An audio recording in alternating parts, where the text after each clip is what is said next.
Bonjour à tous et bonjour à toutes, heureux de vous retrouver pour un nouveau numéro de On vous donne la parole sur Studio Kalita pour parler des sujets qui vous interpellent, des sujets qui vous intéressent. Et ce matin, nous sommes très heureux d'être en ligne avec Moti. Moti, bonjour. Bonjour Olivier. Merci d'être avec nous ce matin. Alors, on va parler d'un sujet qui vous tient à cœur et qui est aussi, il faut le dire, lié à un peu, même beaucoup à la campagne électorale, puisque cette campagne est beaucoup basée, en tout cas, on parle beaucoup dans cette campagne des relations entre l'État et, on va dire, le monde orthodoxe, avec bien entendu ce qui s'est passé, particulièrement les positions qui sont prises par Avigdor Lieberman et son parti.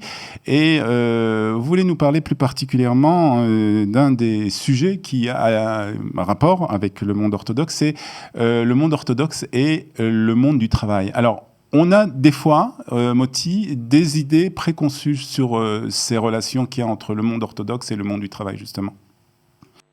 Oui, alors regardez, Olivier, moi, il y a quelque chose qui m'a choqué dernièrement, et c'est pour ça que j'ai voulu intervenir, c'est que I24 a repris une étude de Ynet. Ynet, c'est Yediot Achronot, hein, d'accord. Ouais. Donc Yediot Achronot, c'est clairement de gauche, donc pas très pro-religieux. Donc I24 a repris cette étude et ils ont parlé du fardeau économique des orthodoxes. Alors, ce que je vais vous dire là, il y a de plus en plus de gens qui le pensent et ça devient vraiment un fléau en Israël. Et c'est devenu à la mode d'être contre les Haridim en Israël. Alors, selon une étude du ministère des Finances, donc c'est ce que dit I24, selon une étude du ministère des Finances, en 2030, donc on fait une projection dans 10 ans, et on dit les Juifs orthodoxes qui travaillent pas, ils vont faire perdre 40 milliards de shekels au PIB d'Israël. D'accord ? Et là, on arrive à un truc complètement fou. C'est la première fois de ma vie que je vois ça. On fait une projection dans 40 ans, et on dit qu'en 2065, ça sera 400 milliards de shekels qui vont faire perdre au PIB d'Israël. D'accord ?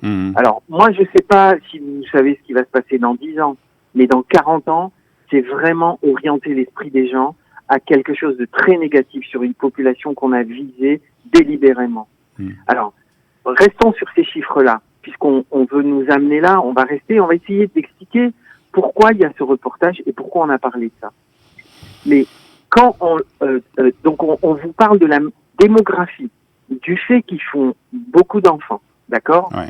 On cherche à nous faire peur en nous disant qu'ils sont de plus en plus nombreux, qu'ils coûtent de plus en plus cher. Et ça, c'est la partie en clair. C'est-à-dire, c'est ce qu'on nous dit. Mais le message qu'il y a derrière ce qu'on nous dit, c'est quoi ? C'est qu'ils sont en train de nous ruiner et ils sont en train de nous envahir. Ok ? On est en train de parler des Haredim de cette façon et de plus en plus. Moi, je suis scandalisé par ça. Et je vais vous expliquer pourquoi. Vous êtes scandalisé, mais est-ce que c'est loin de la réalité, même si peut-être ces chiffres sont un peu exagérés ? Bien sûr. Est-ce que c'est loin de la réalité ? Mais bien sûr, c'est évident. Alors expliquez-nous. Je vais vous dire pourquoi, mais je vais le développer, mais je vais vous dire pourquoi c'est loin de la réalité. C'est parce que ils sont partis du principe qu'il y aura de plus en plus de Haridim qui ne travaillent pas et qu'il y aura de plus en plus de Haridim qui vont plomber l'économie israélienne. Ils sont partis de ce principe-là, alors que tout ça c'est faux. Ok ? Mais je vais vous donner les chiffres tout à l'heure. Ouais. Maintenant, le premier sujet, c'est la démographie. On nous a toujours expliqué que la démographie des Haridim et des religions en général en Israël, c'est pour lutter contre le vote arabe extrémiste qui, lui, est de plus en plus important en Israël. Sans parler, bien sûr, des théories arabes et musulmanes qu'on voit en Europe, où les musulmans disent clairement qu'ils vont envahir l'Europe avec le ventre de leurs femmes. Mais moi, je parle pas de ça. Je parle juste du problème des votes, du vote arabe en Israël. Et donc, on a toujours loué la natalité des Haridim. Okay. Et puis, d'un seul coup, les données sont les mêmes, mais la théorie, elle a changé. Pourquoi on cherche à nous dresser les uns contre les autres ? Et je vais revenir là-dessus tout à l'heure. Le fait de dresser une population contre une autre, c'est ce qu'on est en train de faire contre les pauvres, contre les Haridim, les Ashkénazes séfarades, etc. Mais pour bien faire peur aux gens, on pousse la simulation à 2065 et on a là la preuve d'une manipulation. Et les gens, quand ils vont entendre ça, ils vont pas se rappeler de 2065. Ils vont pas se rappeler que c'est dans 40 ans et qu'on n'en sait rien de ce qui va se passer dans 40 ans. Ils vont juste retenir le chiffre de 400 milliards de shekels. Et ils vont, je sais pas, mais imaginez-vous, on fait une statistique sur une donnée qu'on connaît pas et on la pousse à dans 40 ans. Ouais, c'est une enquête, d'après vous, dirigée par Yediot Ahronot, justement pour essayer de... Non. Yediot Ahronot, ils ont profité d'une étude qui a été faite par le ministère des Finances pour en parler. Ça arrange bien leurs affaires. Mais qui est à la base de cette étude? C'est le ministère des Finances. C'est lui qui est en train de dresser les populations les unes contre les autres. C'est le gouvernement qui est en train de dresser les populations les unes contre les autres. Je veux dire, on n'a qu'à voir ce qui s'est passé avec les Dovrei Amarit, les juifs d'origine éthiopienne. Qu'est-ce qu'on a fait? On a dressé les juifs d'origine éthiopienne contre la population israélienne. Ça a bien marché. Ça a très bien marché. Pourquoi? Alors, la question, pourquoi? Oui, pour dresser les uns contre les autres, c'est simple. C'est pour continuer à diriger le pays en disant on va les laisser s'occuper entre eux de leurs histoires pendant que nous on s'occupe du principal. Mais je vais vous donner des données importantes pour vous dire que tout ça c'est une mascarade. Les Haredim travaillent de plus en plus. Et je vais vous donner les vrais chiffres. Maintenant, pourquoi on fait une projection sur des chiffres pour arriver à 2065, c'est-à-dire dans 40 ans? Et moi, partant des chiffres que je vais vous donner, je vais vous dire exactement le contraire. Ces chiffres, ils sont très simples. Aujourd'hui, il y a 45% des Haredim qui vivent sous le seuil de pauvreté. C'est pas 100% comme les gens y croient, c'est 45% des Haredim qui vivent sous le seuil de pauvreté. Le revenu mensuel moyen des Haredim, il a augmenté de 8% ces 3 dernières années. Okay? Ça veut dire quoi? Ce sont des chiffres aussi du ministère, je suppose. Oui, absolument. Ou du bureau des statistiques. Absolument. De toute façon, on a ces chiffres-là du Bitoire officiel. Léoumi. D'accord. Donc, le revenu mensuel moyen des Haredim a augmenté de 8% ces 3 dernières années. C'est en fait une amélioration significative par rapport au taux de pauvreté. Sachez juste que 58% des Haredim en 2005 étaient pauvres. Aujourd'hui, c'est 45%. Ça veut dire que ça augmente, les Haredim travaillent de plus en plus, et ça c'est une des raisons pour laquelle les Haredim travaillent de plus en plus, c'est qu'on leur a supprimé toutes les aides. Arrêtons de croire que les Haredim, ils sont royalement financés par les aides, les aides sociales, le gouvernement et tout un tas de bêtises qu'on entend toute la journée. Donc ils se sont mis à travailler et on est passé de 58% de pauvres à 45% de pauvres. 50% des Haredim travaillent chez les hommes et 75% des femmes Haredim travaillent. D'accord? Maintenant, le nombre de Haredim qui travaillent depuis 2010, c'est-à-dire depuis 9 ans, il a augmenté de 10%. Alors prenons ces chiffres-là, je m'arrête là parce que je ne veux pas vous inonder de chiffres, mais prenons ces chiffres-là et faisons une projection dans 40 ans. Olivier, qu'est-ce que vous déduisez sur les chiffres que je vous donne? C'est qu'il y a de plus en plus, dans 40 ans. Il y a de plus Il n'y a plus de Haredim qui vont dépendre qui vont coûter au PIB en Israël. Il n'y en aura plus. Et dans bien moins de 40 ans. Donc toutes ces bêtises-là de faire peur aux Israéliens avec les 400 milliards qu'on va perdre dans 40 ans, tout ça c'est des conneries, excusez-moi de le dire, mais c'est pour orienter le raisonnement des gens.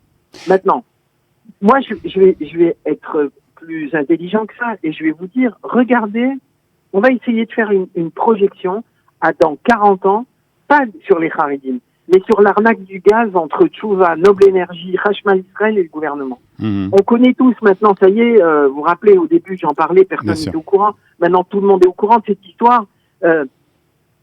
Essayons de faire une projection sur dans 40 ans avec ce qui se passe. Aujourd'hui, c'est 5 milliards de shekels qui sont pris dans la poche des Israéliens pour aller directement dans la poche de ces gens-là. D'accord? 5 milliards, c'est pas le coût, c'est pas ce que ça nous coûte. C'est les bénéfices nets qu'ils vont faire en plus d'une marge normale admise dans ce type d'activité. D'accord? Mais ça, c'est le gaz. Mais il y a l'immobilier qui augmente artificiellement avec le système des permis de construire. Il y a le prix de l'alimentation qui est 30% plus cher qu'en Europe, qui est maintenu par un système des monopoles. Il y a les lobbies, il y a les 20 familles qui raflent tout aujourd'hui en Israël. Mais qu'est-ce que vous croyez que le shekel fort, ça sert à qui? Ça sert à ces familles qui sortent les bénéfices qu'ils font en Israël pour les amener à l'étranger et ils ont besoin d'un shekel fort, et nous, on subit les conséquences, d'accord? Mais là-dessus, on fait pas de projection dans 40 ans. Là-dessus, on n'en parle même pas. Là, par contre, c'est des affaires qui les concernent eux, et pour qu'on oublie tout ça, on nous dresse les uns contre les autres. Ouais. Maintenant, je vais vous donner une explication. Une des explications, pourquoi on nous dresse les uns contre les autres. Et prenons l'exemple de la communauté juive. Oui, c'est ça la question que je voulais vous poser. Qui a intérêt justement à montrer, à parler de ces chiffres? C'est-à-dire, c'est la question que je voudrais vous poser. Je veux que les gens comprennent la base de ce pourquoi on est confronté à ce problème. D'accord? Oui. Mais on va prendre l'exemple de la communauté juive qui est montée de Russie dans les années 90. Il y a eu 1 million de juifs qui sont arrivés de Russie, 900 000 et 1 million, d'accord? Et 35% parmi les nouveaux migrants avaient des épouses ou des enfants qui étaient non juifs. Ils étaient éligibles à la citoyenneté israélienne, puisque vous connaissez les règles de la citoyenneté israélienne. C'est pas du tout les règles de l'identité juive. Mais bon, ça a posé des problèmes en Israël parce qu'on faisait monter des gens qui étaient éligibles, mais en même temps qui n'étaient pas juifs. Donc, il y a eu des problèmes au niveau des mariages, des divorces, des enterrements, pour ces gens qui avaient des héritages mixtes un peu. Donc, l'intransigeance du rabbinat et des partis orthodoxes en la matière, ils ont été assouplis pour des raisons politiques, d'accord? Parce qu'on avait une nécessité d'une immigration massive pour conserver une majorité juive importante en Israël. Cette nécessité, aujourd'hui, elle a disparu des discours politiques. OK? Ouais. Au contraire, la communauté russe, qui était déjà établie avant eux, d'accord? Et qui, elle, est ancrée dans le judaïsme orthodoxe, les nouveaux immigrants russes, ils étaient peu sensibles aux faits religieux. Et ils se sont pas laissés intimider par les problèmes pratiques et par les conversions, et ils se sont limités. En fait, il y a eu très très peu de conversions de ces juifs-là. OK? Ouais. Par contre, ces juifs-là ont fait rentrer une notion de Israël laïque. Mais je vais revenir là-dessus. Mais cette alia des juifs russes, qu'est-ce que les Israéliens disaient à l'époque, dans les années 90? Moi, je vivais pas en Israël. Moi, j'ai fait ma alia il y a 6 ans. Ouais. Mais j'entendais en France ce que disaient les Israéliens sur cette alia. Qu'est-ce qu'on disait? On disait que 35% sont pas juifs, donc ils vont christianiser le pays. Ouais. Que ces gens-là profitaient du système social israélien et qu'ils allaient nous ruiner. Tout ce qu'on dit sur les Haredim aujourd'hui. Que c'était pas des patriotes et que dès qu'ils auront l'occasion, ils vont quitter le pays et aller aux États-Unis. Ouais. Et que Israël était une terre juste de transit. Résultat, aujourd'hui, Israël est Startup Nation. C'est grâce à qui? C'est grâce à eux. Bien sûr. Moi, je travaille, mon métier, c'est de relier les startups israéliennes au marché francophone et plus particulièrement à la France. Okay? Je vois les meilleures startups israéliennes aujourd'hui, c'est des Russes. C'est des Russes financés par des Juifs russes qui ont fait fortune en Russie et qui envoient de l'argent aux startups israéliennes ici. Alors, toutes ces belles théories qu'on avait pendant les années 90 contre les Russes, tout ça, on n'en parle plus parce que on se rend compte des bêtises qu'on disait à l'époque. OK? Et là, c'est la même chose avec les Haredim, vous dites. Alors, pas tout à fait la même chose, mais je dis qu'il y a des théories qui sont valables un certain temps, qui sont manipulées et qui sont fausses dans le temps. Entre les années 90 et aujourd'hui, il y a eu 20 ans. Mais on ne s'attendait pas du tout à ce qui se passe, ce qui est en train de se passer avec les Russes. Et puis là, on nous fait des projections à 40 ans, OK? Ouais. Mais en même temps, on a un problème avec on a un problème religieux avec cette alia des Juifs russes. Pourquoi? Parce que quand ils sont arrivés et ils ont eu une approche laïque de leur vie, ils sont pas religieux et c'est eux qui ont mis en place l'ouverture des petits magasins le samedi, qui ont mis en place un accès à l'alimentation non cachère en Israël, qu'ils ont limité au strict minimum requis par la halakha, par exemple un assouplissement des règles de cérémonie religieuse, un assouplissement des règles de mariage et d'enterrement, etc. C'est eux qui ont mis en place tout ça. Pourquoi? Parce qu'ils sont arrivés et ils ont voulu que tout ça soit un peu plus light. D'accord? Et ils ont ouvert la porte à ce qu'on appelle aujourd'hui un Israël laïque. Maintenant, regardez ce qui s'est passé d'ailleurs à Ashdod aux dernières élections à la mairie Oui. et avec les Russes. Ils ont manifesté, ils ont voulu virer le maire actuel qui a été réélu. Ils ont voulu le virer. Pourquoi? Parce qu'ils veulent un Ashdod laïque. Ils veulent plus des religieux. Et Lieberman, qui est un type qui est élu par ces gens-là et qui les représente, il a un discours anti-religieux. Mais oui, lui, comme tous les hommes politiques, c'est des opportunistes. Eux, ce qu'ils veulent, c'est avoir des voix. Bien sûr. Pour avoir des voix, il faut qu'il ait un discours anti-religieux. Très bien, il a un discours anti-religieux. Lui, il s'en fout de savoir ce qui va se passer ici dans 20 ans ou 30 ans. Ok. Maintenant, ce discours, il est rentré dans les esprits. Et on a une règle, une attaque en règle, excusez-moi. On a une attaque en règle contre les Haredim. Et moi, je vais vous le dire, c'est exactement comme l'antisémitisme. En Europe, on commence avec les Haredim et ensuite on va se prendre aux Dati Leumi. Ça, c'est juste une question de temps, Olivier. Moi, je vous le dis, pourquoi on attaque les Haredim avec des faux chiffres, avec tout est bidon, avec des projections bidons, et les gens ils marchent à fond dans ce truc. Moi, je lis des posts dans les réseaux sociaux, sur Instagram et Facebook. Je peux vous dire que c'est horrible ce que j'entends sur les Haredim, et les gens ils savent même pas de quoi ils parlent. Je vais vous donner un exemple. Et ça sera, on terminera avec ça, Moti, si vous voulez bien. Alors, je vais. C'est dommage parce qu'il y a plein de choses à dire, mais je vais vous donner juste un exemple de ce qui se dit sur les Haredim. Il y a un post que j'ai lu sur les Haredim il y a pas longtemps. Le type dit les Haredim, ils ont un taux de natalité bien supérieur à la moyenne nationale et leur intégration dans la vie économique déterminera si Israël deviendra un pays du tiers-monde ou un pays développé. D'accord? On est en train d'accuser les Haredim de faire d'Israël un pays du tiers-monde. Il explique que quand les orthodoxes travaillent, c'est souvent pour exercer des professions peu qualifiées et peu productives. D'accord? Et la seule solution est d'imposer un programme scolaire à tous les citoyens afin que chacun ait, en fonction de ses capacités, la possibilité de faire des études et blablabla et blablabla. Voilà, il est en train d'expliquer aux Haredim comment il faut vivre. Et alors, il dit un truc incroyable, c'est qu'il dit les orthodoxes passent leur temps à dire des obscénités sur les laïcs de Tel Aviv, et ces laïcs de Tel Aviv qui produisent pourtant la majorité des richesses du pays. Voilà, on veut un État juif sans Haredim. En gros, on arrive à ça. Il y a une propagande anti-religieux orthodoxe, juif orthodoxe, qui est de plus en plus forte. Ouais, mais c'est en train de rentrer. Et c'est des francophones qui vous disent tout ça. C'est pas les Israéliens. Parce qu'on sait que les Israéliens, on va dire, depuis plusieurs générations, ils ont des raisonnements horribles vis-à-vis des Haredim. Mais moi, je vais vous dire ce qui est en train de se passer. C'est que les gens du Mercaz, ils sont en train de nous menacer. Ils veulent nous faire le coup de la Catalogne avec l'Espagne. Alors, on va jusqu'au bout de l'individualisme et du non-partage, et on va leur demander à quand l'autonomie du Mercaz, à quand le drapeau du Mercaz avec son hymne laïque. Pratiquement 2 États dans un État. On veut vivre dans un pays juif, mais il faut accepter les juifs à ce moment-là. Et les juifs, ça veut dire quoi? Ça veut dire des religieux et des non-religieux. Il y a une espèce de condescendance comme ça envers les Haredim. On sent bien que les laïcs qui se croient plus utiles en Israël est plus important que les Haredim de ce pays. D'accord? Donc, on est en train de nous mettre des principes chrétiens anti-Torah que les laïcs qui cherchent à imposer aux juifs dans notre pays. Et moi, je me demande qu'est-ce qu'ils font là. Ils veulent transformer le pays en pays laïque. Mais qu'est-ce que vous foutez là?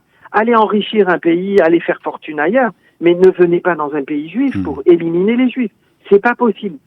Dans la culture juive, il y a toujours eu le système Zevulun et Issachar. Ça veut dire une partie des juifs qui finançait une autre partie, une qui travaillait, l'autre qui étudiait. Vous refusez ce système-là, très bien, mais n'allez pas inventer des fausses statistiques, des faux chiffres, des projections à 40 ans, juste pour semer le trouble dans la population comme ça, et de nous expliquer qu'il faut les foutre dehors, qu'il faut leur enlever l'éducation juive et leur mettre une éducation chol, pour que ces gens-là correspondent à l'idée que vous faites d'Israël. Ça suffit, ça suffit. Moti, merci pour ces éclaircissements et ce cri du cœur, en tout cas, que vous avez lancé. On l'a bien senti. Merci Olivier de Merci, m'avoir Moti. donné la parole. À bientôt, À bientôt, au revoir. merci. C'est ainsi que se termine cette émission de On vous donne la parole sur Studio Qualita. Si vous aussi vous voulez prendre la parole, peut-être réagir justement aux propos qui ont été tenus sur cette antenne par Moti ou tout autre sujet de votre choix, vous pouvez nous contacter sur notre boîte vocale au 054 130 80 20 ou bien par notre site studioqualita.com ou encore sur notre page Facebook Studio Qualita. Merci de votre attention. Nous nous retrouverons mercredi prochain pour un nouveau numéro 2. On vous donne la parole sur Studio Qualita. Bonne journée. Bye bye.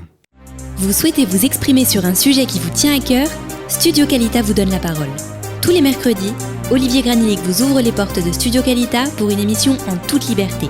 On vous donne la parole, c'est tous les mercredis sur Studio Qualita.